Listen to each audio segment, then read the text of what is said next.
नमस्कार दोस्तों। उम्मीद करते हैं आप सभी अच्छे होंगे, स्वस्थ होंगे। इस वीडियो में हम आपके लिए लेकर आए हैं एक और हिस्टोरिकल टॉपिक, चालुक्यों का इतिहास। चालुक्य वंश एक भारतीय शाही राजवंश था जिसने 6वीं शताब्दी से लेकर 12वीं शताब्दी तक दक्षिणी और मध्य भारत के एक बड़े हिस्से पर शासन किया। इसी के बारे में हम इस वीडियो में विस्तार पूर्वक अध्ययन करेंगे। दक्षिणी भारत विंध्याचल पर्वत से लेकर कन्याकुमारी तक के विशाल प्रदेश को दक्षिणी प्रदेश या फिर दक्षिणापथ के नाम से जाना जाता है। 6वीं शताब्दी से लेकर 13वीं शताब्दी तक यहाँ पर अनेक राजवंशों ने शासन किया। चालुक्य, चोल, पल्लव राजवंश, पांड्य, राष्ट्रकूट अनेक राजवंश थे जिन्होंने दक्षिणी भारत पर शासन किया। दक्षिणी भारत की सभ्यता और संस्कृति के उदय में इन राजवंशों का महत्वपूर्ण योगदान है। इन्हीं में से एक चालुक्य राजवंश के इतिहास के बारे में विस्तार पूर्वक अध्ययन करेंगे हम इस वीडियो में। चालुक्य राजवंश जिसकी 3 शाखाएं प्रमुख मानी जाती हैं। चालुक्य मूल रूप से सूर्यवंशी या फिर चंद्रवंशी बताए गए हैं। ये 3 शाखाएं बादामी चालुक्य जिन्हें वातापी के चालुक्यों के नाम से जाना जाता है, बेगी चालुक्य जिन्हें पूर्वी चालुक्य कहा जाता है, कल्याणी चालुक्यों के नाम से जाना जाता है। इन्होंने दक्षिणी भारत पर लंबे समय तक शासन किया। आरंभ में चालुक्यों को चलक, चलिक या फिर चुलुक के नाम से जाना जाता था, लेकिन अब इन्हें चालुक्यों के नाम से जाना जाता है। सबसे पहले हम बात कर लेते हैं बादामी के चालुक्यों की, जिनको चालुक्यों की मूल शाखा भी माना जाता है। आरंभिक और पश्चिमी चालुक्य के नाम से भी पुकारा जाता है। 6वीं शताब्दी के मध्य में वातापी में शासन किया था और बादामी चालुक्यों के बनवासी के कदम साम्राज्य के पतन के बाद अपने आप को स्वतंत्र घोषित किया था। पुलकेशिन द्वितीय इसी राजवंश के शासक हुए हैं, जो कि दक्षिणी भारत के एक महान और शक्तिशाली शासक थे और इन्हीं के शासनकाल में बादामी चालुक्य तेजी से उभरे थे। पुलकेशिन द्वितीय की मृत्यु के बाद एक और शाखा बनती है चालुक्यों की, जिन्हें पूर्वी चालुक्यों के नाम से जाना जाता है। पृष्ठपुर के चालुक्यों ने अपने आप को स्वतंत्र घोषित कर दिया था। उन्हें ही हम वेगी के चालुक्य या फिर पूर्वी चालुक्य के नाम से जानते हैं। इनकी एक और शाखा है कल्याणी चालुक्य, जिन्होंने राष्ट्रकूटों से अपने साम्राज्य को पुनः स्थापित कर चालुक्यों को दोबारा से स्थापित किया था और इन्हें ही हम कल्याणी चालुक्य कहते हैं। कल्याण राज्य में चालुक्य की पुनः स्थापना की थी, इसी वजह से इन्हें कल्याणी के चालुक्य या फिर पश्चिमी चालुक्य के नाम से जाना जाता है। तो इन्हीं सब के बारे में, इन्हीं तीनों मूल शाखाओं के बारे में विस्तार पूर्वक अध्ययन करेंगे हम इस वीडियो में। जानेंगे इनके विभिन्न शासकों के बारे में, साम्राज्य विस्तार के बारे में। तो चलिए गाइस, बिना किसी देरी के शुरुआत कर लेते हैं चालुक्य राजवंश की। सबसे पहले बात कर लेते हैं बादामी चालुक्यों की। कहा जाता है कि चालुक्य मूल रूप से अयोध्या के निवासी थे। किन्हीं कारणों से राजकुमार विजयदित्य दक्षिण पहुंचे थे। राजकुमार विजयदित्य को कई जगहों पर जयसिंह के नाम से भी जाना जाता है, हालांकि इनके नाम पर इतिहासकार सहमत नहीं हैं। राजकुमार विजयदित्य दक्षिण में अपना राज्य स्थापित करने का प्रयास करते हैं और पल्लवों के साथ युद्ध करते हुए मारे जाते हैं। इसके अलावा इनके पुत्र विष्णुवर्धन इसी प्रयास में कदंबों और गंगों से युद्ध करते हैं और उन्हें परास्त करके अपने राज्य की स्थापना करते हैं और बीजापुर जिले में बसाई को राजधानी बनाते हैं। लेकिन वह पूर्ण रूप से स्वतंत्र शासक नहीं थे। इसी कारण उन्हें चालुक्य राजवंश का संस्थापक नहीं माना जाता है। इसके बाद बात आ जाती है इनके पुत्र पुलकेशिन प्रथम की, जिन्होंने वास्तविक रूप से चालुक्य राजवंश की स्थापना की। इसी कारण इन्हें चालुक्य राजवंश का संस्थापक माना जाता है। इन्होंने 543 से लेकर 566 ईस्वी तक चालुक्य राजवंश साम्राज्य पर शासन किया। पुलकेशिन प्रथम के समय साम्राज्य विस्तृत हुआ। पुलकेशिन प्रथम के बाद उनके पुत्र कीर्तिवर्मन उनके उत्तराधिकारी थे, जिन्होंने 6वीं शताब्दी में अपना शासन संभाला। पुलकेशिन प्रथम के 2 पुत्र थे, कीर्तिवर्मा प्रथम, मंगलेश। कीर्तिवर्मा प्रथम उनके उत्तराधिकारी थे, जिन्होंने गंगों, कदंबों, मौर्यों से युद्ध करके अपने साम्राज्य का विस्तार किया। पुलकेशिन द्वितीय, विष्णुवर्धन, जयसिंह प्रथम, कीर्तिवर्मन के 3 पुत्र थे, लेकिन ये तीनों उस समय नाबालिग थे जिस समय कीर्तिवर्मा की मृत्यु हो जाती है, और इसी कारण एक संरक्षक के रूप में इनके चाचा मंगलेश शासन संभालते हैं। कीर्तिवर्मा के भाई हैं मंगलेश, जो कि शासन संभालते हैं।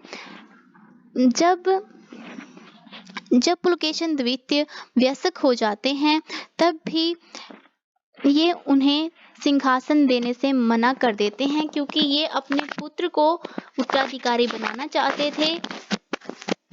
इसी वजह से पुलकेशिन द्वितीय को आरंभ में कठिनाइयों का सामना करना पड़ता है और अपने चाचा के साथ युद्ध करना पड़ता है, उन्हें युद्ध में मारना पड़ता है। उसके पश्चात ये बन जाते हैं चालुक्य राजवंश के अगले शासक। पुलकेशिन द्वितीय ने दक्षिण में कदंबों, कोणार्क में मौर्यों और उत्तर में गुर्जरों को परास्त किया, और उत्तर भारत के महान सम्राट हर्षवर्धन को भी हराया था, जो कि गंजम के युद्ध में 633 में हुआ था। ये उसी युद्ध की बात है जहां पे हर्षवर्धन पुलकेशिन द्वितीय से परास्त हो जाते हैं। पृष्ठपुर को जीतकर अपने भाई विष्णुवर्धन को वहां का राज्यपाल बना देते हैं। अपने छोटे भाई विष्णुवर्धन को वहां का राज्यपाल बना देते हैं। इसके बाद पुलकेशिन द्वितीय ने अपने शासनकाल में अपने साम्राज्य को विस्तार करने में कोई कमी नहीं छोड़ी। उन्होंने साम्राज्य को इतना विस्तृत कर दिया कि दक्षिण भारत में सबसे शक्तिशाली और सबसे महान शासक पुलकेशिन द्वितीय को माना जाता था उस समय में। पुलकेशिन द्वितीय की मृत्यु के बाद विष्णुवर्धन, जो उनके छोटे भाई हैं, उन्होंने राज्यपाल होते हुए भी मकराध्वज और विषम सिद्धि जैसी उपाधियां धारण की। आगे चलकर ये वेगी चालुक्यों की स्थापना भी करते हैं। इसके अलावा पुलकेशिन द्वितीय की मृत्यु हो जाती है जब 642 ईस्वी में। इसके पश्चात अनेक राजा होते हैं बादामी चालुक्यों को संभालने के लिए, बादामी राजवंश को संभालने के लिए, लेकिन विक्रमादित्य प्रथम चालुक्य है जो वो राजवंश को विस्तृत करने में अपना योगदान देते हैं। उसके बाद के जो शासक हैं वो राष्ट्रकूटों से युद्ध में परास्त हो जाते हैं, और इसी कारण बादामी चालुक्य का साम्राज्य राष्ट्रकूटों के अधीन हो जाता है। यहाँ से बादामी चालुक्य समाप्त होने लगते हैं धीरे धीरे। सम्राट हर्षवर्धन भी उनकी मृत्यु के पश्चात दोबारा पुनः आक्रमण करते हैं गंजम पर, गंजम राज्य को अपने अधीन कर लेते हैं। इसी तरह दक्षिण भारत पर बादामी चालुक्य, जिन्हें पश्चिमी चालुक्य कहा जाता था, उनका राज्य धीरे धीरे समाप्त होने लगता है, और इसी के साथ उनके भाई विष्णुवर्धन उनकी मृत्यु के पश्चात वेगी चालुक्यों की पूर्वी तरफ में वेगी को राजधानी बनाकर स्थापना कर लेते हैं वेगी चालुक्यों की, जहां से दूसरी शाखा कहा जाता है वेगी चालुक्य को। वहां का इतिहास शुरू होता है। तो जान लेते हैं वेगी चालुक्य के बारे में। वेगी चालुक्य जिनकी पहली राजधानी थी पृष्ठपुर, फिर वेगी बनी और अंत में राजमहेंद्री बनी थी। इसके अलावा सबसे पहले शासक विष्णुवर्धन, उनके बाद उनके छोटे भाई जयसिंह प्रथम, उसके बाद इंद्रवर्मन, अनेक राजा हुए। विजयादित्य द्वितीय और विजयादित्य तृतीय, ये दो राजा ऐसे थे जो कि सबसे अत्यधिक शक्तिशाली शासक हुए हैं वेगी राजवंश के। इन्होंने पल्लव, पांड्य, पश्चिमी गंग, दक्षिणी कौशल, कलिंग, कलचुरी और राष्ट्रकूट शासकों को परास्त किया। लेकिन विजयादित्य तृतीय के पश्चात चालुक्य भीम शासक बन जाते हैं, जो कि अपना संपूर्ण शासनकाल राष्ट्रकूट शासक कृष्ण द्वितीय से संघर्ष करते हुए बिता देते हैं और इसी के कारण चालुक्यों की शक्ति इस संघर्ष के कारण कम होने लगती है और लगातार लंबे समय तक संघर्ष के कारण चालुक्य कमजोर हो जाते हैं, चालुक्य शासक कमजोर हो जाते हैं। तो इसी वजह से चोल शासक कोलतुंग अंतिम शासक जो हैं विजयादित्य सप्तम चालुक्य साम्राज्य के, उन पर आक्रमण कर देते हैं और चोल साम्राज्य में मिला लेते हैं वेगी चालुक्यों को। वेगी चालुक्यों का अंत हो जाता है। चोल शासक कोलतुंग वेगी चालुक्यों को समाप्त कर देते हैं। अब बात आ जाती है कल्याणी चालुक्यों की। कल्याणी चालुक्य चोल शासन के बारे में, चोल साम्राज्य के बारे में हम अगली वीडियो में जानेंगे। इस वीडियो में हम आगे जान लेते हैं कल्याणी चालुक्यों के बारे में। कल्याणी चालुक्य की शुरुआत होती है राष्ट्रकूट शासकों से, जब पुनः स्थापना करते हैं तेलप द्वितीय पश्चिमी चालुक्यों की। कल्याणी के चालुक्य शुरुआत में राष्ट्रकूट शासकों के अधीन हुआ करते थे। अंतिम शासक जो थे राष्ट्रकूट के वो थे करक। तो करक के समय में जो तेल द्वितीय हैं वो विद्रोह कर देते हैं और करक को समाप्त कर देते हैं और अपने अधीन कर लेते हैं और संपूर्ण रूप से कल्याणी के चालुक्यों की स्थापना कर देते हैं और अपने साम्राज्य की पुनः स्थापना कर लेते हैं। ये जो पहले बादामी चालुक्य थे उन्हीं के वंशज हैं और इन्हीं कारण से ये दोबारा से चालुक्यों की स्थापना करते हैं। राष्ट्रकूटों का पतन करके राष्ट्रकूट शासक करक के साथ युद्ध करके अपने साम्राज्य की स्थापना करते हैं। एक महान योद्धा थे ये। इन्होंने चेंदी, उड़ीसा, कुलतुंग, गुजरात के चालुक्य, मालवा के शासक अनेक युद्ध किए। मालवा के शासक परमार मंज और चोल शासक उत्तम को परास्त करके अपने साम्राज्य का विस्तार करते हैं। लाट और पंचाल प्रदेशों में को भी अपने अधीन कर लेते हैं। इस प्रकार विभिन्न युद्ध करके चालुक्य के साम्राज्य का निर्माण करते हैं। स्वयं को बादामी के महान चालुक्य शासकों का वंशज बताया है। इन्होंने महाराजा धीराज, परमेश्वर चक्रवर्ती जैसी उपाधियां धारण की हैं और इसी तरह इन्होंने कल्याणी चालुक्य बनाया है, कल्याणी चालुक्य साम्राज्य को बनाया है। इन्हें पश्चिमी चालुक्य भी कहा जाता है, उन्हीं के वंशज माने जाते हैं। ये कल्याण में स्थापना की थी, इसी कारण से इन्हें कल्याणी के चालुक्य भी कहा जाता है। इनके उत्तराधिकारी थे सात्याश्रय, इसके बाद विक्रमादित्य पंचम, अयन द्वितीय, जयसिंह द्वितीय, अन्य बहुत सारे शासक हुए। इनके पश्चात सोमेश्वर प्रथम शासक ने, जिन्होंने कोणक को जीता तथा मालवा, गुजरात, कौशल और केरल पर भी आक्रमण किया। कलचुरी शासक राजाधिराज सोमेश्वर की राजधानी कल्याणी को लूटने में सफल हुआ, परंतु संघर्ष करता रहा। अंत में एक युद्ध में राजाधिराज चोल मारा गया। उसके भाई राजेंद्र चोल द्वितीय ने सोमेश्वर पर आक्रमण कर दिया। उसके विरुद्ध चोल राज्य की रक्षा करने में सफलता पाई। अंत में सोमेश्वर की पराजय हो गई। सोमेश्वर प्रथम के पश्चात सोमेश्वर द्वितीय के पश्चात विक्रमादित्य षष्ठ, विक्रमादित्य 6 शासक बनते हैं। उसके बाद अनेक युद्ध करते हैं, अपने साम्राज्य का विस्तार करते हैं। उसका राज्य उत्तर में नर्मदा नदी से लेकर दक्षिण में कडप्पा और मैसूर तक फैला हुआ था। तो ये है उनकी पूरी वंशावली, जो कि वेस्टर्न चालुक्यों के नाम से जाने जाते हैं, पश्चिमी चालुक्यों के नाम से जाने जाते हैं। अंतिम जो राजा हुए वो थे सोमेश्वर चतुर्थ। अंत में 1190 ईस्वी में यादव और हयासल साम्राज्य में मिल जाते हैं। यादव शासकों के हाथों साम्राज्य का अंत हो जाता है और इसी तरह चालुक्यों की कहानी भी समाप्त हो जाती है। एक विशाल साम्राज्य की, एक विशाल राजवंश की कहानी थी ये। कैसी लगी आपको ये जानकारी कमेंट में ज़रूर बताएं। अब थोड़ा जान लेते हैं इनकी प्रशासनिक व्यवस्था के बारे में।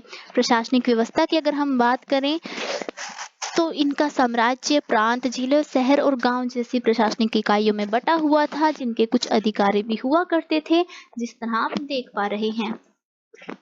शिक्षा की अगर हम बात करें, विद्यालय महाविद्यालयों का निर्माण हो रखा था शिक्षा और साहित्य के संरक्षण के लिए। साहित्यकारों, लेखकों को दरबार में संरक्षण प्राप्त था। संस्कृत और कन्नड़ भाषा में पुस्तकें और ग्रंथ लिखी जाती थी।